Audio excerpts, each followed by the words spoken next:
warahmatullahi wabarakatuh. Salam sejahtera untuk kita semua. Om Swastiastu, Shalom, Namo Buddhaya, dan salam kebajikan. Perkenalkan, nama saya Harfianti dengan NIM H1A1-18406 dan rekan kelompok saya Hikmayani dengan NIM H1A1-18409. Kami berdua mahasiswa Fakultas Hukum, Program Studi Ilmu Hukum Universitas Halim Oleh Kendari. Video ini dibuat dengan maksud untuk menyelesaikan tugas hukum jaminan yang diberikan oleh dosen pengampu mata kuliah hukum jaminan, Bapak Dr. Safril Sofwan Sanif, SH-MKN. Di sini kami akan menjelaskan mengenai materi hak tanggungan. Ada beberapa poin yang akan kami jelaskan, yaitu poin yang pertama, dasar hukum dan pengertian hak tanggungan. Poin yang kedua, syarat objek hak tanggungan. Dan yang ketiga adalah tahap pemberian hak tanggungan. Dan yang terakhir, yang keempat, tahap pendaftaran hak tanggungan.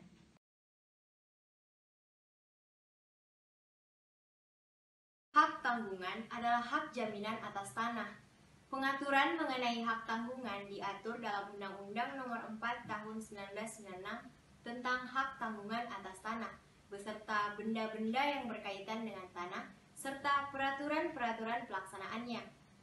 Menurut Pasal 1 Angka 1 Undang-Undang Nomor 4 Tahun 1996 tentang hak tanggungan atas tanah, pengertian hak tanggungan adalah sebagai berikut.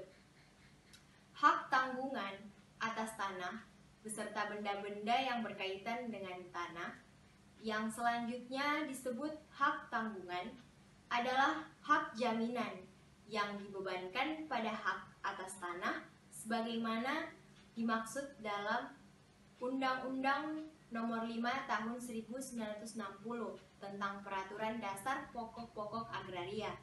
Berikut atau tidak berikut benda-benda yang lain yang merupakan satu kesatuan dengan tanah itu.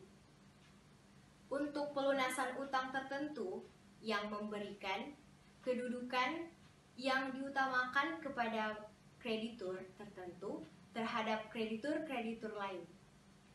Ciri-ciri hak tanggungan. Yang pertama, memberi kedudukan yang diutamakan kepada krediturnya, droit de préférence. Yang kedua itu selalu mengikuti objek yang dijaminkan di tangan siapapun objek itu berada, droit de suite.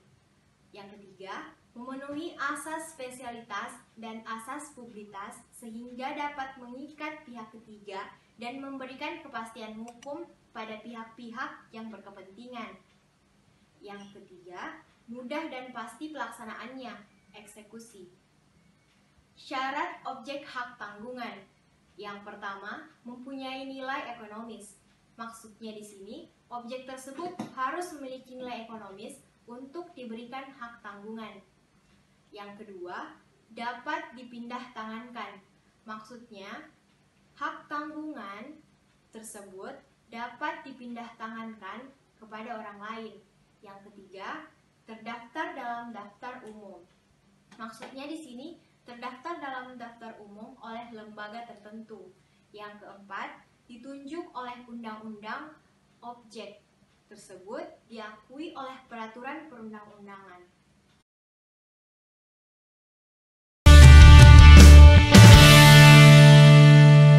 Objek hak tanggungan pada poin A yang ditunjuk oleh UPA pada pasal 4 ayat 1 UHT. Yang pertama, hak milik pada pasal 25 UPA. Yang kedua, hak guna usaha pada pasal 33 UPA. Yang ketiga, hak guna bangunan pada pasal 39 UPA.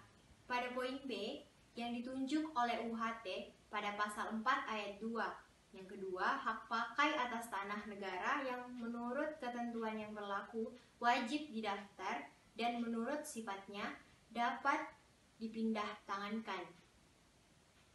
Poin ketiga, pada poin C, yang ditunjuk oleh Undang-Undang Nomor 16 Tahun 1985 tentang rumah susun pada pasal 27 UHT.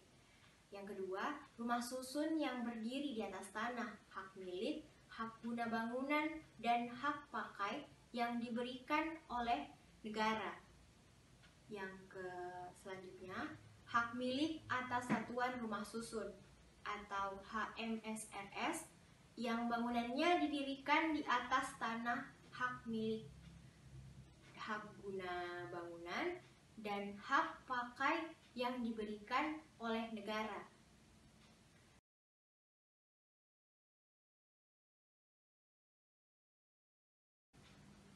Tahap pemberian hak tanggungan. Yang pertama, dibuatkan Akta Pemberian Hak Tanggungan atau APHT oleh PPAT Pasal 10 Ayat 2 UU HY Junto, Pasal 37 Peraturan Pemerintah Nomor 24 Tahun 1997. APHT dibuat untuk memenuhi syarat spesialisitas Pasal 11 Ayat 1 UU HT. APHT memuat poin A, nama dan identitas pemberi dan pemegang hak tanggungan.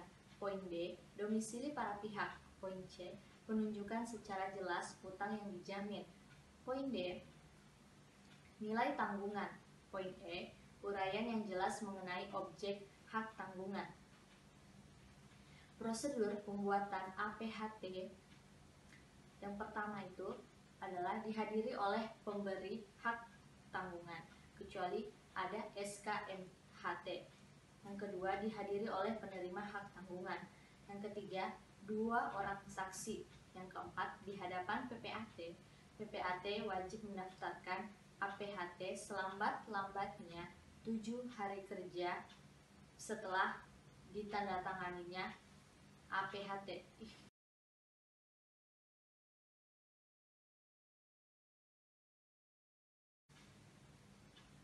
Tahap pendaftaran hak tanggungan. Yang pertama, untuk memenuhi syarat publisitas, maka APHT harus didaftarkan. Yang pertama, pendaftaran dilakukan di kantor pertanahan.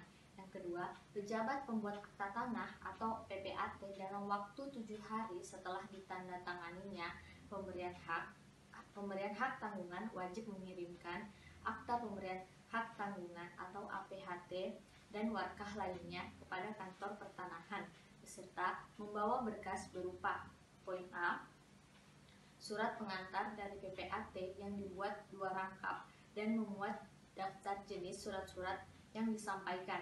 Poin B, surat permohonan pendaftaran hak tanggungan dari penerima hak tanggungan.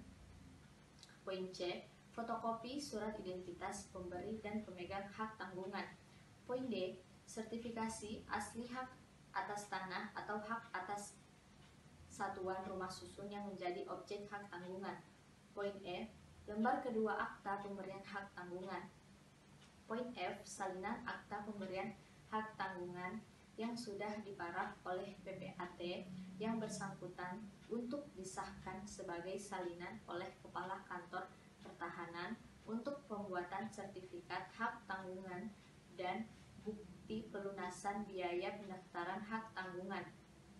Yang ketiga, Kantor Pertanahan membuatkan buku tanah hak tanggungan dan mencatatnya dalam buku tanah hak atas tanah yang menjadi objek hak tanggungan, serta menyalin catatan tersebut pada sertifikat hak atas tanah yang bersangkutan.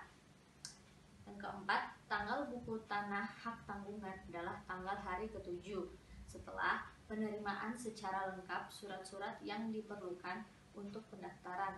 Jika hari ke-7 jatuh pada hari libur, buku tanah yang bersangkutan diberi tanggal hari kerja berikutnya. Yang kelima, hak tanggungan lahir pada hari tanggal buku tanah hak tanggungan dibuatkan.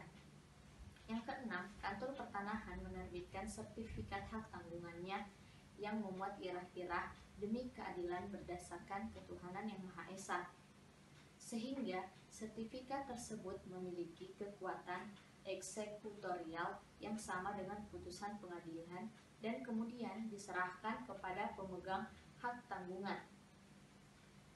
Selanjutnya, fungsi pendaftaran. Yang pertama, sebagai syarat konstitutif lahirnya hak tanggungan. Yang kedua, untuk keperluan pembuktian hak tanggungan.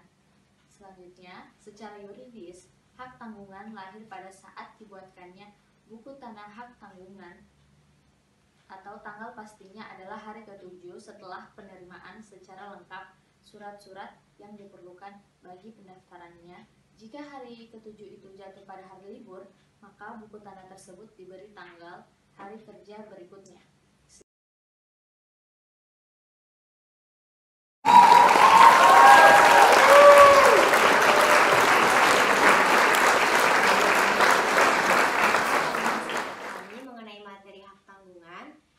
Semoga berkenan di hati Bapak dosen dan penonton sekalian. Jika ada salah kata dari kami mohon maaf. Lebih dan kurangnya mohon dimaafkan. Wabillahi taufiq wal hidayah. Wassalamualaikum warahmatullahi wabarakatuh. Bye guys.